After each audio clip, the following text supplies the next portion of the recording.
बंदी छोड़ सतगुरु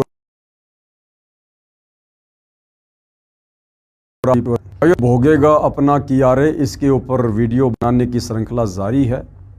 इस श्रृंखला में आज हमारा ये अंतिम वीडियो है और इस पुस्तक पर पहले जितने भी वीडियो बने हैं उन वीडियो में हमने बहुत सी शिक्षा प्राप्त की है कि संतों का भक्तों का विरोध करने वालों को, संतों को भक्तों को बेवजह सताने वालों को आगे चलकर कर्म फल के तहत क्या क्या दंड और सजा भुगतनी पड़ती है। 2006 के करोथा कांड को लेकर ये पुस्तक विशेष रूप से बनाई गई है। 2006 के करोथा कांड में जिन जिन लोगों ने, वो चाहे प्रशासनिक थे चाहे ग्रामीण थे, अपनी प्रत्यक्ष या अप्रत्यक्ष भूमिका करोथा कांड पर हमला करने में या करवाने में जैसी भी निभाई थी, आगे चलकर उन परिवारों का सर्वनाश हुआ।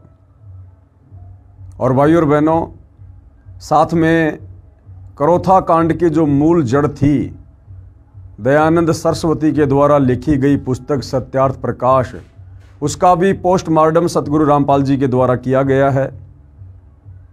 आर्य समाज दयानंद सरस्वती को एक बहुत बड़ा समाज सुधार मानता था, परंतु दयानंद सरस्वती की पुस्तक से पता चला कि वो खुद व्यसन किया करते थे, भांग पिया करते थे, तंबाकू खाया करते थे, और नशा करने वाला व्यक्ति कभी भी एक समाज सुधारक नहीं कहा जा सकता।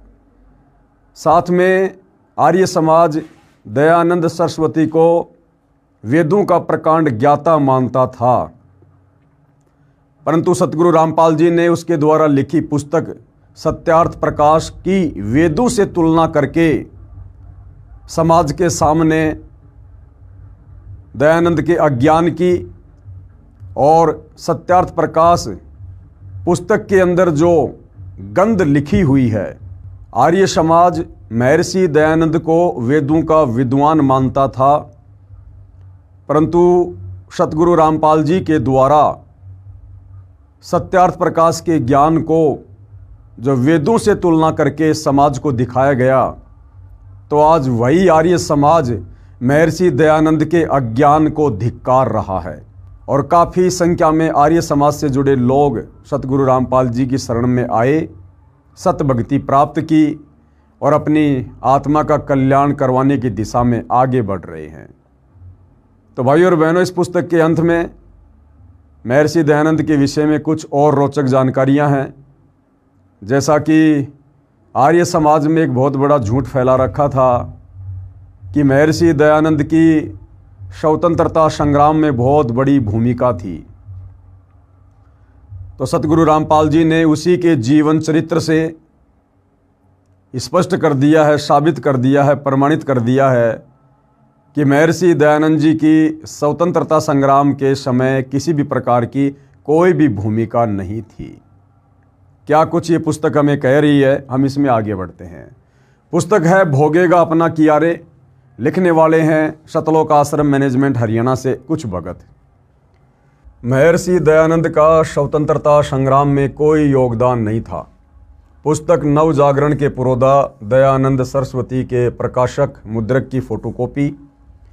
ये पुस्तक आप जियों के समक्ष है। नव जागरण के पुरोधा दयानंद सरस्वती, इसके लेखक हैं डॉक्टर भवानी लाल भारतीय MA PhD।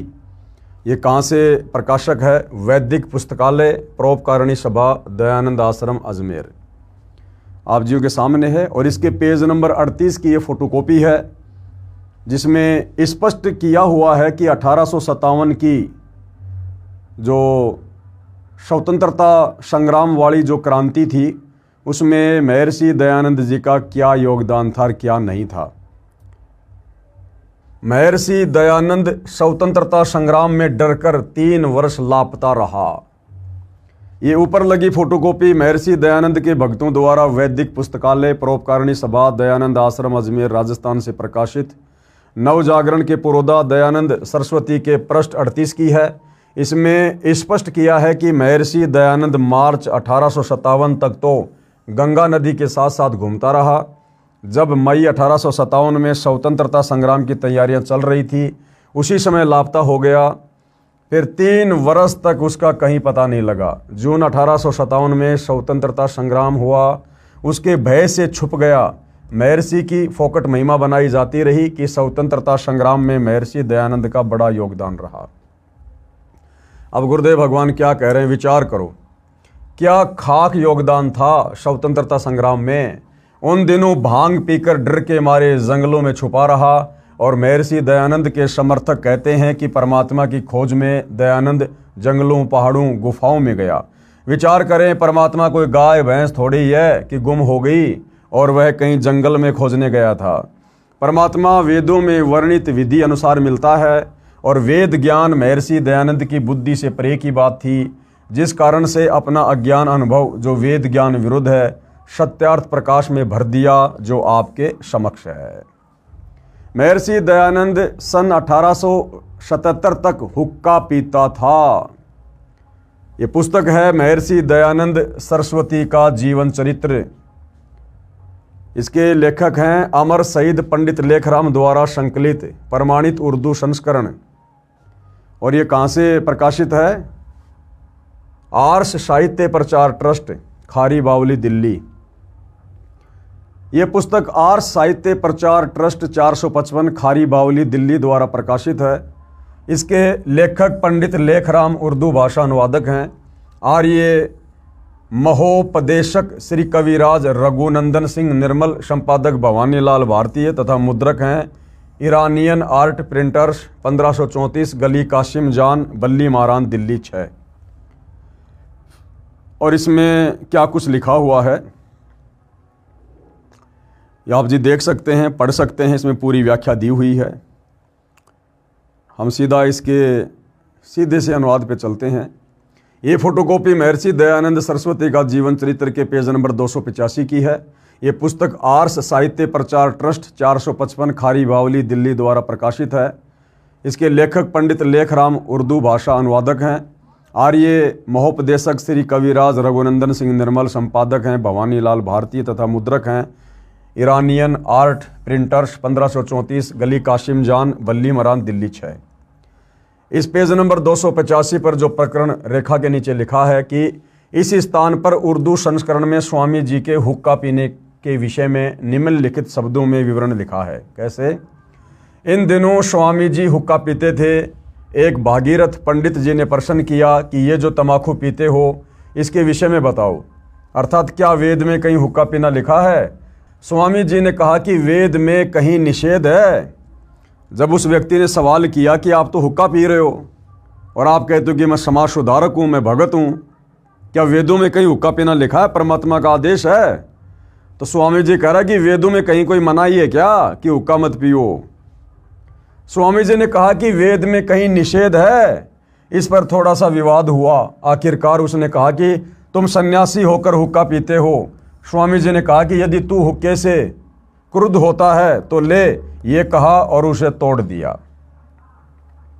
ये विवरण पृष्ठ की फोटोकॉपी का है, जिसका भावार्थ है कि एक भागीरथ पंडित ने स्वामी दयानंद से प्रश्न किया कि आप सन्यासी होकर हुक्का पीते हो, क्या वेद में हुक्का पीने की आज्ञा है? महर्षि दयानंद ने कहा कि वेद में हुक्का पीना मना भी तो नहीं किया है। फिर हुक्का तोड़ दिया। इससे स्पष्ट है कि महर्षि दयानंद सन 1877 तक भी तंबाकू का सेवन किया करते थे। एक हुक्का तोड़ने मात्र से संसार के हुक्के समाप्त नहीं हो गए, फिर खरीद लिया होगा। स्पष्ट है कि सन 1877 में महर्षि दयानंद जी हुक्का पीते थे। सन 1875 में आर्य समाज की स्थापना महर्षि दयानंद जी द्वारा की गई। स्वयं 2 वर्ष पश्चात तक हुक्का पी रहे थे, तंबाकू सेवन कर रहे थे। पूर्व में आप जी पढ़ चुके हैं कि महर्षि दयानंद भांग पीता था, तंबाकू खाता था, तंबाकू सूंघता था। स्वामी दयानंद खाक समाज का सुधारक था।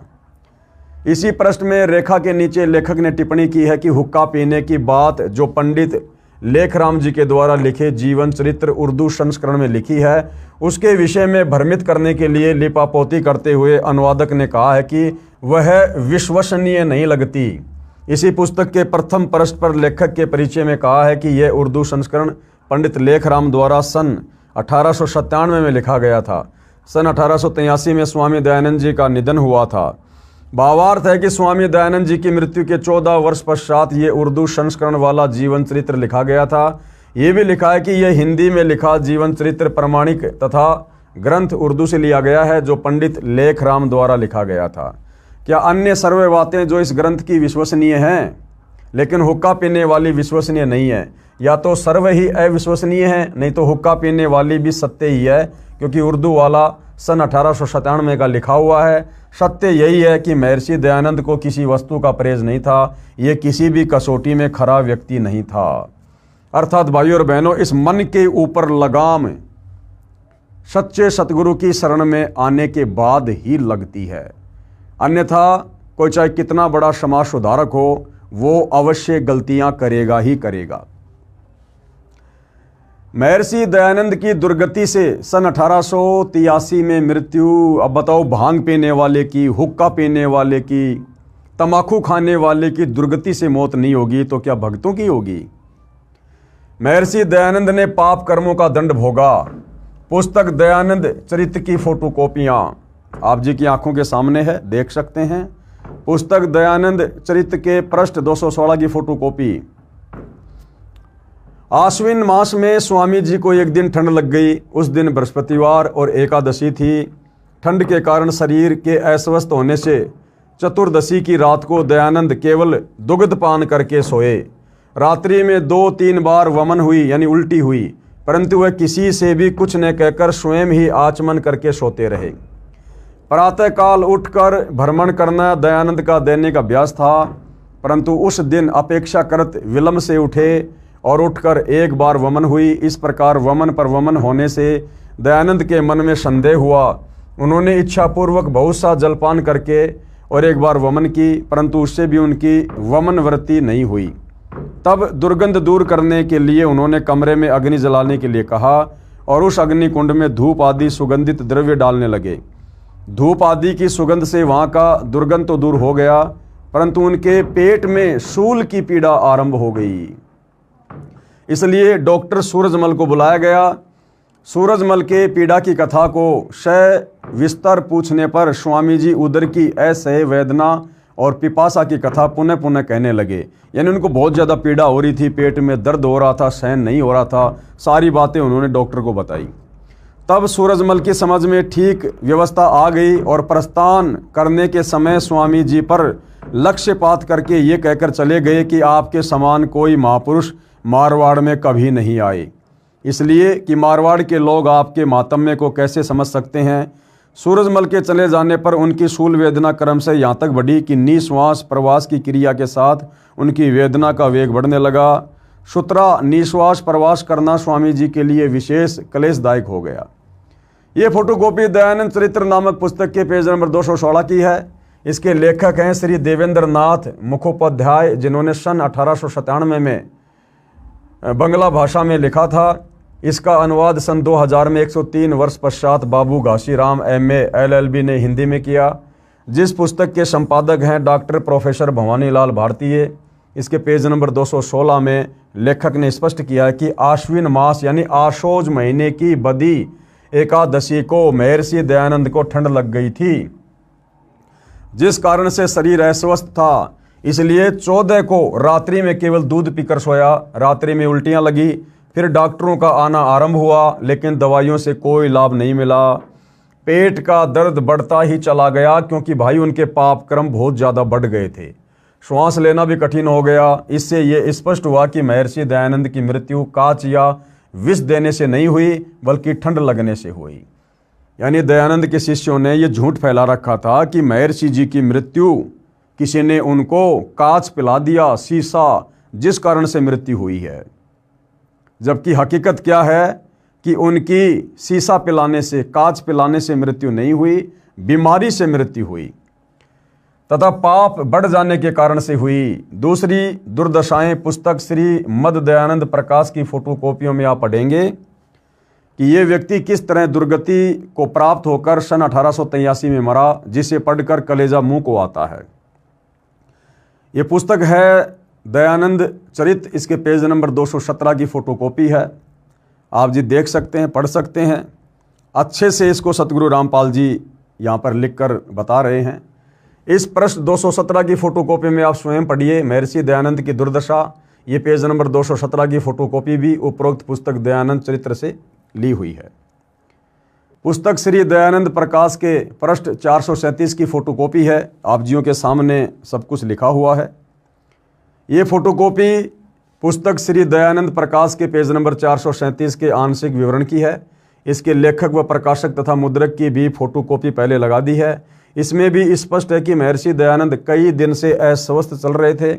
आश्विन बदी चतुर्दशी 14 संवत 1940 यानी सन 1883 को केवल दूध पीकर सोए। बस फिर उसके पाप ने इतना बल दिया कि उसको किसी भी औषधि से लाभ नहीं मिला। पाप अधिक बढ़ गया था, जिस कारण से औषधि विपरीत कार्य रिएक्शन करने लगी। आप पढ़िए आगे लगी फोटोकॉपियाँ जो पुस्तक श्री दयानंद प्रकाश की हैं, जो सार्वदेशिक आर्य प्रतिनिधि सभा 3/5 महर्षि दयानंद भवन नई दिल्ली से प्रकाशित है। पुस्तक श्री दयानंद प्रकाश के पेज नंबर 443 की फोटोकॉपी ये आप जियों के सामने है। उस समय डॉक्टर लक्ष्मण दास अजमेर जा रहे थे, परंतु उनका कलेजा इतना भर आया कि वे आबू मार्ग स्टेशन की ओर एक डग भी न उठा सके और महाराज के साथ साथ ही लौट पड़े। महाराज को कोई 15 दिन से हिचकियों का उपद्रव सता रहा था। उनके वेग से सारी आंतड़ियाँ तनी जाती थी।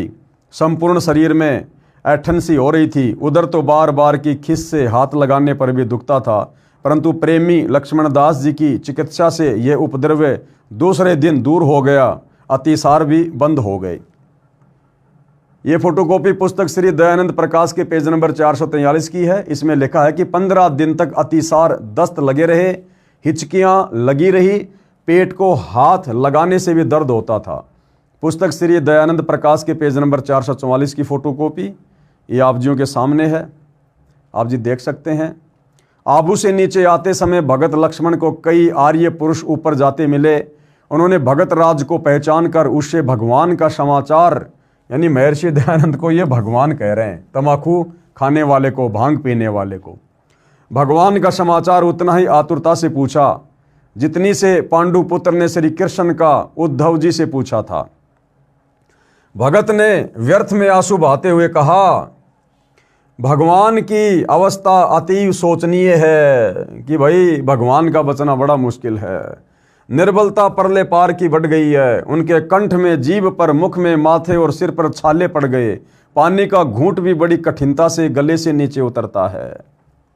ये फोटोकॉपी पुस्तक श्री दयानंद प्रकाश के पृष्ठ 444 के आंशिक विवरण की है। इसमें स्पष्ट किया है कि दयानंद की दुर्गति किस सीमा तक बढ़ी हुई थी। उनके कंठ में छाले, जीभ पर छाले, मुख में छाले, माथे पर, सिर पर छाले पड़ गए थे। पानी की घूंट भी बड़ी कठिनाई से गले से नीचे जाती थी। पुस्तक श्री दयानंद प्रकाश के पेज नंबर 445 की फोटोकॉपी ये आप जियों के सामने है।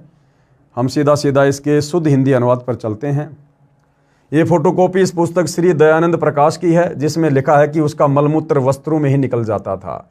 दयानंद को अतिसार यानी दस्त लगे हुए थे। ठाकुर भूपाल सिंह के हाथों पर ही कई बार मलमूत्र निकल जाता था। यानी भाइयों और बहनों, जिसने वेदों के अर्थों का अनर्थ किया जानबूझकर, क्योंकि दयानंद सरस्वती ने वेद पढ़ने से पहले अपना अनुभव वेदों की बात कहकर सत्यार्थ प्रकाश नामक पुस्तक में लिख दिया और समाज में प्रकाशित करवा दिया। उसके बाद उन्होंने वेदों को पढ़ा और उन्होंने देखा कि मैंने तो सारा का सारा उल्टा ज्ञान, यानी वेदों के विपरीत ज्ञान सत्यार्थ प्रकाश में लिखकर समाज में भेज दिया है। अब उन्होंने सत्यार्थ प्रकाश के उस अज्ञान को स्वीकार करने में अपनी बेइज्जती समझी और अपनी बात को ऊपर रखने के लिए उन्होंने परमात्मा के संविधान को, यानी वेदों के अर्थों का अनर्थ कर दिया। परमात्मा का भयंकर दोषी बना, जिस कारण से ऐसी दुर्गति से उसकी अंत में तड़फ तड़फ कर मृत्यु हुई, ऐसी हालत हुई। इस प्रकार महापीड़ा को भुगत कर मृत्यु को प्राप्त हुआ। महर्षि दयानंद, धिक्कार है ऐसी भक्ति को तथा महर्षि को जिसे भगत के पाप कर्म का कष्ट समाप्त नहीं हुआ।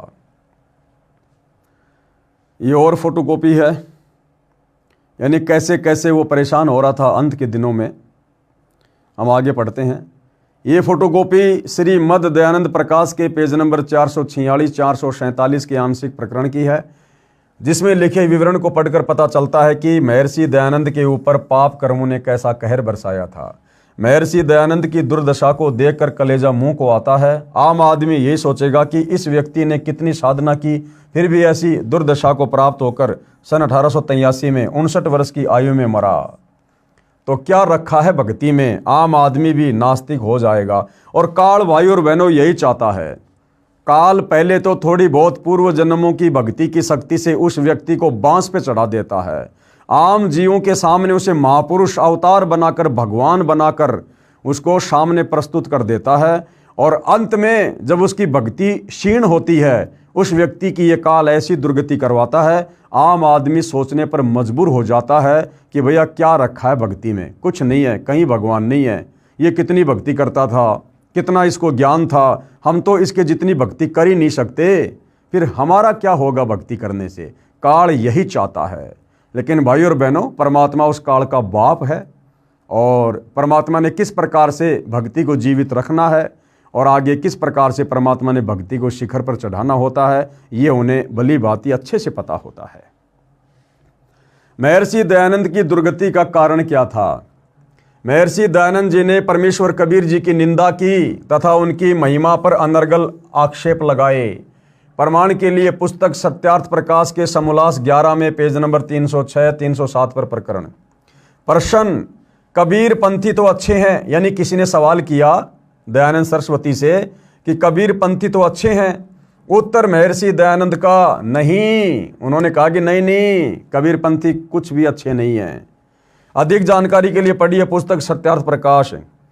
महर्षि दयानंद की दुर्दांत मृत्यु का कारण यह है कि श्रीमद् भगवद गीता अध्याय 16 श्लोक 23-24 में कहा है कि जो व्यक्ति शास्त्र विधि को त्याग कर मनमाना आचरण करता है वह न तो सुख को प्राप्त होता है, न परम गति को तथा न सिद्धि को ही प्राप्त होता है, अर्थात उसका जीवन व्यर्थ हो जाता है। इसलिए श्लोक 24 में कहा है कि अर्जुन, शास्त्रों में जो प्रमाण है उसी आधार से साधना करने से ही भक्ति का लाभ साधक को प्राप्त होता है। अब महर्षि दयानंद शास्त्रों के अनुसार कैसे भक्ति करता? उसने तो समाज में ये झूठ फैला दिया था कि परमात्मा निराकार है, परमात्मा एक देशीय नहीं है, परमात्मा की भक्ति करने से पाप नाश नहीं होते। तो भला फिर वो वेदों वाले ज्ञान के अनुसार भक्ति कैसे कर सकता था? महर्षि दयानंद को न तो वेदों का ज्ञान था न श्रीमद् भगवद गीता का, इसलिए हठयोग करके भांग आदि नशीली वस्तुओं का सेवन करके दीवार से कमर लगाकर बैठा रहता था। जनता बोली थी, वह ये सोचते कि बड़ा योगी पुरुष है और ये फोड़ रहा था अपने भाग्य को। ऐसे व्यक्ति के विषय में संत गरीबदास जी महाराज जी ने कहा है, गरीब डिम्ब करे डूंगर चढ़े अंतर जीनी झूल, जग जाने बंदगी करे ये बोवे सूल बबूल। डिम्ब करे डूंगर चढ़े, जैसे पहले के समय में ये बाबा लोग, ये तपस्या करने वाले, ये क्या करते थे, ऊंचे स्थान पर बैठते थे ताकि लोग आसानी से उसको देख सकें, उसके पाखंड को देख सकें। तो परमात्मा कहते हैं वो तो डिम्ब कर रहा है, डिम्ब यानी पाखंड कर रहा है। डिम्ब करे डूंगर चढ़े, ऊंचे स्थान पर जानबूझकर बैठा करते थे। और अंतर झीनी झूल, और उसके अंदर भक्ति नाम की छींट भी नहीं है। और जग जाने बंदगी करे, दुनिया दूर से देखकर सोचती है कि वाह वाह बाबा जी बड़ा भगत है, बड़ा भगत है, भक्ति कर रहा है। और परमात्मा कहते हैं ये तो बो है शूल बबूल, वो तो अपने रास्ते में कांटे बो रहा है, शास्त्र विरुद्ध साधना करके, पाखंड पूजा करके। महर्षि दयानंद को स्वयं निश्चय नहीं था कि क्या साधना की जाए। उदाहरण, पुस्तक नव जागरण के पुरोधा दयानंद सरस्वती के पेज नंबर 93 पर लिखा है कि महर्षि दयानंद गायत्री मंत्र का जाप करने को कहते थे। पुस्तक नव जागरण के पुरोधा दयानंद सरस्वती के प्रश्न नंबर 93 की फोटोकॉपी ये आप जियों के सामने है। मार्ग शीर्ष मास में ही वे राम घाट से चलकर बेलोन जिला बुलंदशहर आ गए। खेरा नामक एक स्थान पर पीपल के पेड़ के नीचे निवास किया। यहाँ भी गायत्री जप के उपदेश का कार्य यथावत चलता रहा।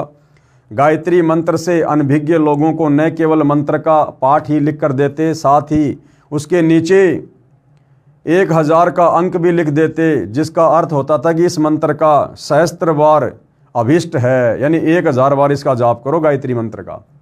ये फोटोकॉपी पुस्तक नव जागरण के पुरोधा दयानंद सरस्वती के पेज नंबर 93 की है। इसमें स्पष्ट है कि महर्षि दयानंद गायत्री मंत्र का जाप करने को कहा करते थे। जबकि भाई और बहनों, चारों वेदों में और गीता जी में केवल एक ओम नाम का जाप करने का आदेश है, जो कि ब्रह्म तक की साधना है। महर्षि दयानंद सरस्वती का जीवन चरित्र, जिसके लेखक हैं पंडित लेखराम तथा अनुवादक हैं श्री कविराज रघुनंदन निर्मल, प्रकाशक हैं आर्य समाज नयाबास दिल्ली 6।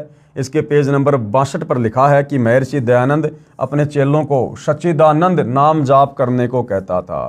अरे सच्चिदानंद तो उस कबीर परमात्मा की उपमात्मक पदवी का नाम है।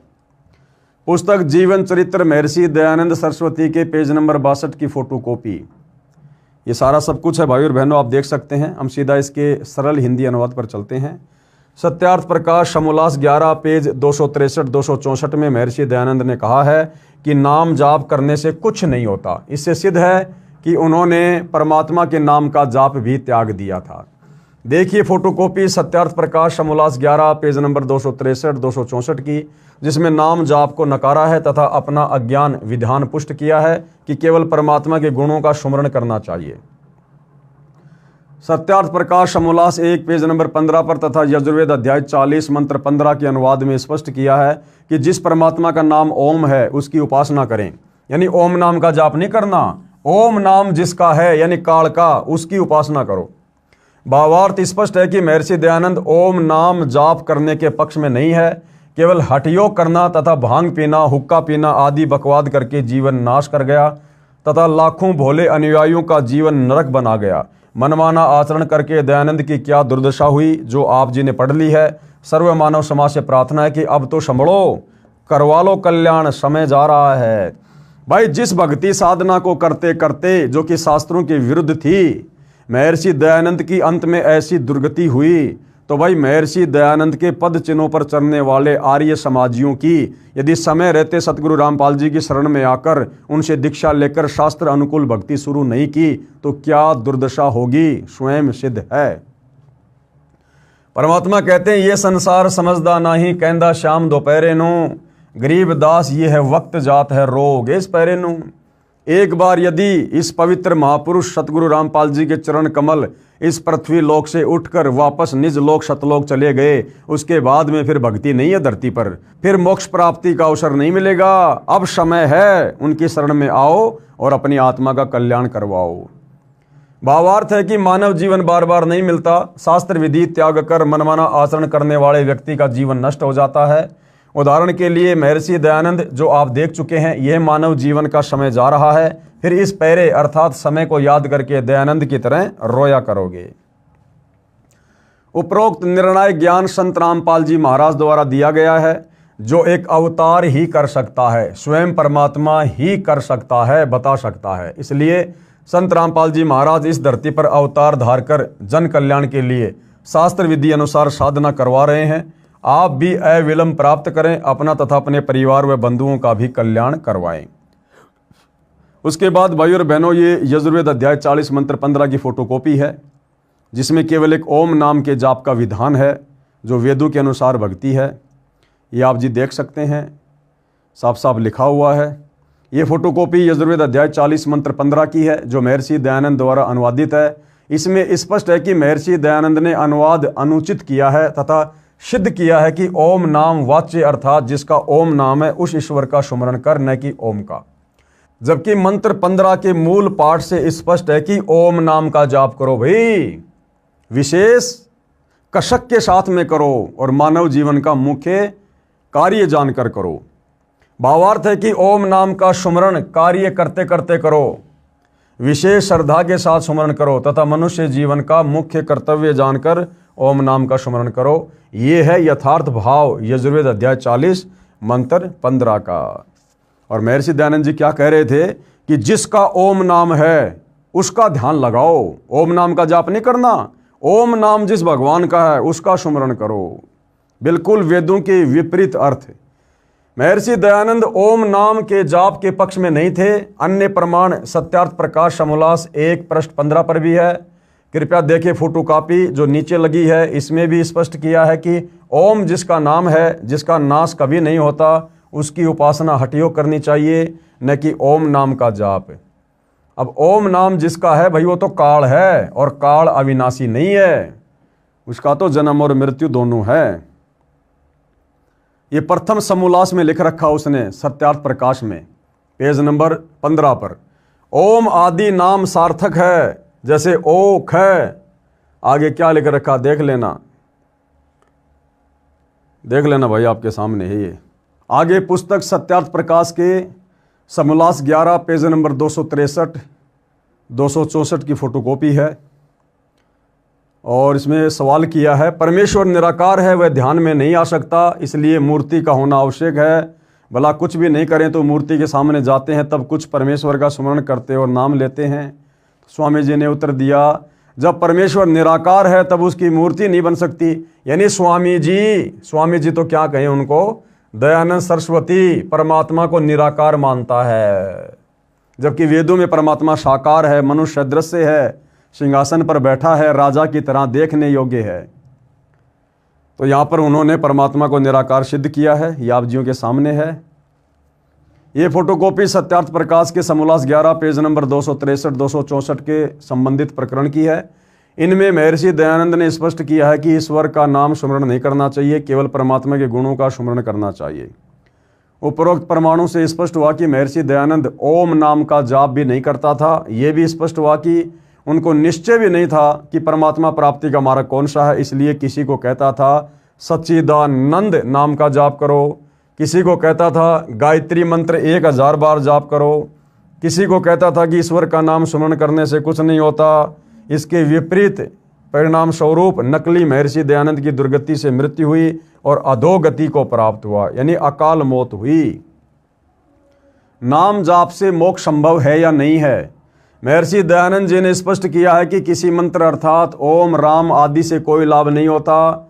उदाहरण भी दिया है कि मिश्री कहने से मुख मीठा नहीं होता। सूक्ष्म वेद में परमात्मा ने कहा कि मिश्री कहने से मिश्री का गुण तो प्राप्त नहीं होता, परंतु मिश्री जिस पदार्थ से मुख मीठा होता है उसको प्राप्त करने के लिए मिश्री नाम जाप करना पड़ेगा। जैसे मिश्री लेने के लिए बाजार में गए, हम वहाँ जाकर कहेंगे कि मिश्री देना तो मिश्री मिलेगी।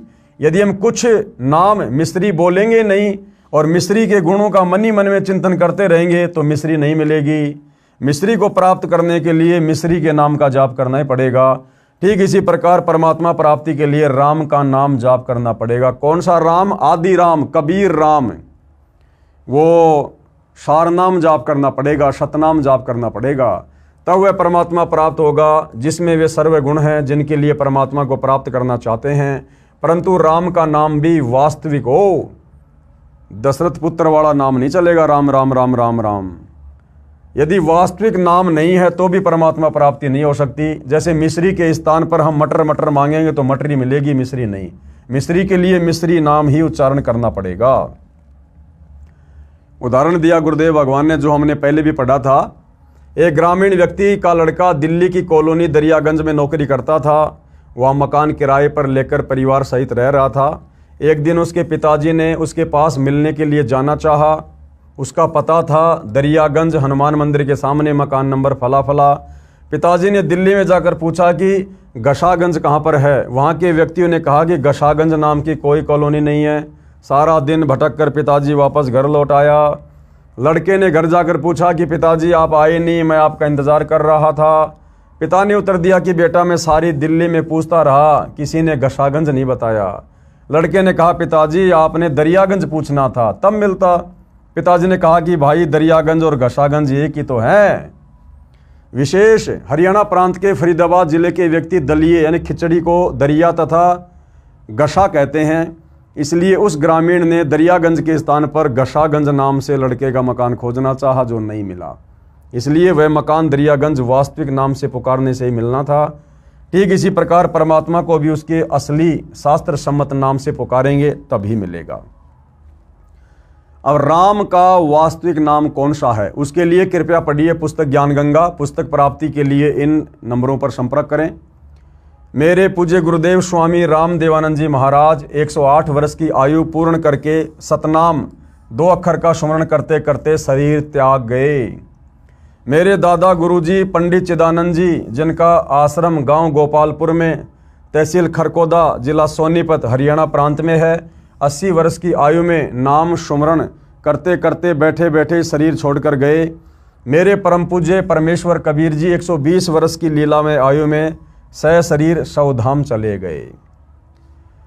गांव बरहाना में मौत का तांडव, यानी करोथा कांड के बाद करोथा वाले हमले में जिन जिन गांवों के लोगों ने जिस प्रकार की भी गलत भूमिका किसी के बहकावे में आकर या काल प्रेरणा से करोथा कांड के समय निभाई, उन परिवारों के ऊपर आगे चलकर कितना पहाड़ टूटा, परिवार के परिवार सर्वनाश को प्राप्त हुए, ये कुछ यहाँ पर जिक्र किए गए हैं जो हम पहले पढ़ चुके हैं। ये नाम है उसका, उसके पिता का नाम है, और मोटरसाइकिल में दुर्घटना हुई। ये संतु है, जगते उसके पिता का नाम है, हार्ट अटैक से मौत हुई। इस प्रकार से भाई और बहनों सभी को अपना कर्मफल भोगना पड़ा है।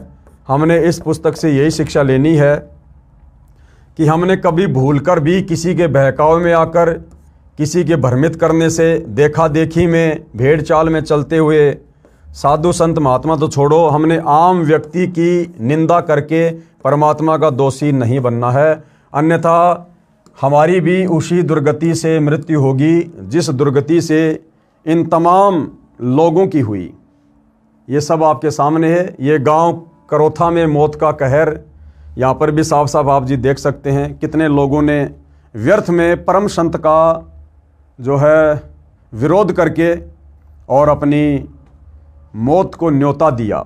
विशेष पुस्तक विस्तार के कारण और नहीं लिख रहे हैं, अन्यथा और भी सैकड़ों प्रमाण है। समझदार को चाहिए कि गांव में हो रहे कहर से बचने का उपाय करें, किसी की आत्मा नहीं दुखाएं, संत रामपाल जी महाराज के प्रवचन सुने, किसी की बातों में आकर अपने कर्म खराब ना करें। धन्यवाद। तो भाई और बहनों, गुरुदेव भगवान के आशीर्वाद से ये पुस्तक भोगेगा अपना कियारे, इसके ऊपर वीडियो बनाने की श्रृंखला समाप्त हुई और आप जी भली बात ही समझ गए होंगे कि आप और हमें इस पुस्तक पर बने 9-10 वीडियो से क्या शिक्षा मिली है। हमने उन बातों को याद रखना है और हमने निकट भविष्य में भक्ति मार्ग पर उन गलतियों को नहीं करना है जो गलतियां हमारे से पहले हमारे बड़े बड़े समझे जाने वाले भगत भाई बहन जो शतलोक आश्रम मैनेजमेंट से जुड़े हैं उन लोगों ने की है। तो आप और हमने सावधान रहना है। परमात्मा सतगुरु रामपाल जी की भक्ति को हमने हल्के में नहीं लेना है, मर्यादाओं को बहुत ही ज़्यादा सीरियस लेकर चलना है। और यदि उनके रहते सहते हमारी आत्मा का कल्याण नहीं हुआ, हमें मोक्ष प्राप्त नहीं हुआ, तो भाई और बहनों उनके सतलोक जाने के बाद हम कतई मोक्ष की उम्मीद ना करें। इसलिए पूरी तैयारी रखिए कि मेरा शरीर मेरे गुरुदेव भगवान के धरती पर रहते सहते छूट जाए। यदि आपका शरीर गुरुदेव भगवान के रहते सहते समाप्त नहीं होता है तो भाई और बहनों बड़ा मुश्किल होगा सतलोक का सफर तय करना। उसके बाद वही आत्मा सतलोक जा सकती है जिसने गुरुदेव के रहते सहते उपदेश ले लिया, और उपदेश लेने के बाद यदि उसके गुरुदेव उससे पहले सतलोक चले गए तो फिर उस भगत ने भाई और बहनों आजीवन तगड़े तरीके से मर्यादा में रहना पड़ेगा। अगर जरा भी मर्यादा भंग हुई, कोई भी नियम टूटा, जानबूझ के छोटी सी भी गलती की, वो भगत फिर अपने गुरुदेव की गैर हाजिरी में सतलोक जाने की उम्मीद ना करे। इसलिए भाई और बहनों गुरुदेव भगवान के रहते सहते हम इतनी कोशिश करें, इतना प्रयास करें, ऐसी भक्ति करें कि इस भक्ति के करने से हमारा गुरु भी हम पर प्रसन्न हो और इस काल लोक की जो ये मोह ममता की मोटी दीवार है, काम क्रोध लोभ मोह अहंकार की, ये भी झड़ जाए और गुरुदेव भगवान हमें इस पृथ्वी पर रहते सहते अपने विमान में बैठाकर सतलोक के लिए प्रस्थान कर दें। तो भाई और बहनों गुरुदेव के आशीर्वाद से इस पुस्तक पर वीडियो बनाने की श्रृंखला समाप्त हुई। आगे परमात्मा जैसी भी दया करेंगे, किसी अन्य पुस्तक के ऊपर वीडियो बनाने की प्रेरणा करेंगे, अवश्य हम उनकी सेवा में हाजिर होंगे। तब तक गुरुदेव भगवान हम सबको आशीर्वाद दे, आज्ञा दे, सद्बुद्धि दे। बंदी छोड़ सतगुरु रामपाल जी परमेश्वर जी की जय हो।